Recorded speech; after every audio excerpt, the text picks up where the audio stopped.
Il faut comprendre que Poutine, si on revient sur Poutine, qui est au départ, on va dire, un agent de l'agenda mondialiste, au sens où c'est un petit officier du KGB qui se retrouve au moment de la destruction de l'URSS ou de l'effondrement de l'URSS, c'est à la fois les deux, se retrouve en fait l'auxiliaire, de par sa position de policier d'une certaine manière, des oligarques dont on connaît l'origine communautaire, à Saint-Pétersbourg.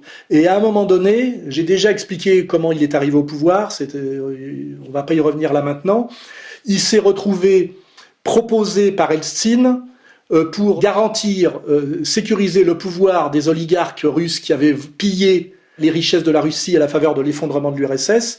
C'est Eltsine qui propose aux oligarques Poutine. Et Poutine arrive au pouvoir donc en tant que, quelque part, agent du mondialisme.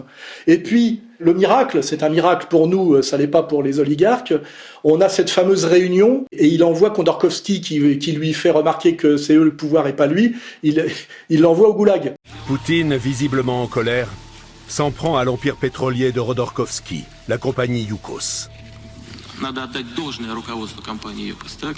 Она договорилась с налоговой службой, приняла все претензии и закрыла все проблемы, закрывает все проблемы с государством.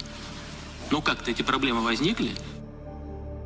Khodorkovsky est arrêté peu de temps après et passera 10 années en détention, la plupart dans un camp de Sibérie. L'État saisit ses biens. Et les autres oligarques savent à quoi s'en tenir.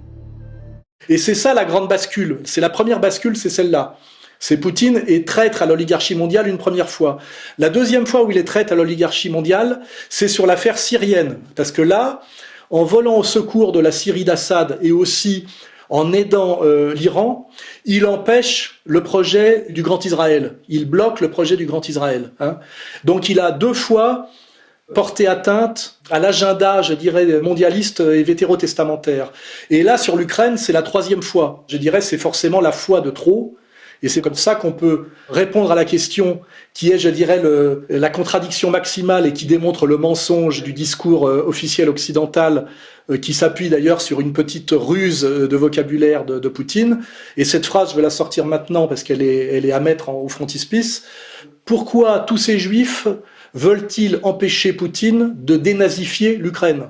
Hein ? Normalement, ça n'a pas de sens. J'ai décidé de mener une opération militaire spéciale. Son objectif est de protéger les personnes qui souffrent des abus et du génocide de la part du régime de Kiev depuis 8 ans. À cette fin, nous nous efforcerons de démilitariser et de dénazifier l'Ukraine.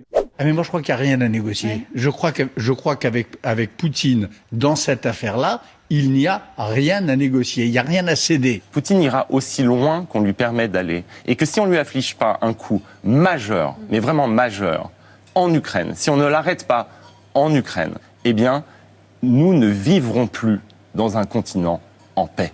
Donc on comprend bien que l'enjeu n'est pas de dénazifier l'Ukraine et qu'on voit bien que là, Poutine se sert d'une vieille rhétorique antifasciste stalinienne, puisqu'il est aussi un peu l'enfant de Staline et de l'URSS, mais qu'en réalité, il se joue bien autre chose. Et pour ça, il suffira de creuser un peu pour savoir qui a le pouvoir aujourd'hui en Ukraine et qui a peur de le perdre, pour comprendre que la question de l'Ukraine va bien au-delà de la dénazification et que ce que très justement notre camarade Xavier Moreau appelle les ukro-nazis n'ont pas grand-chose à voir avec les anciens nazis. Hein.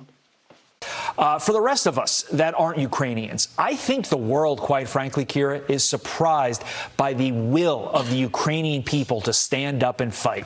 Are you?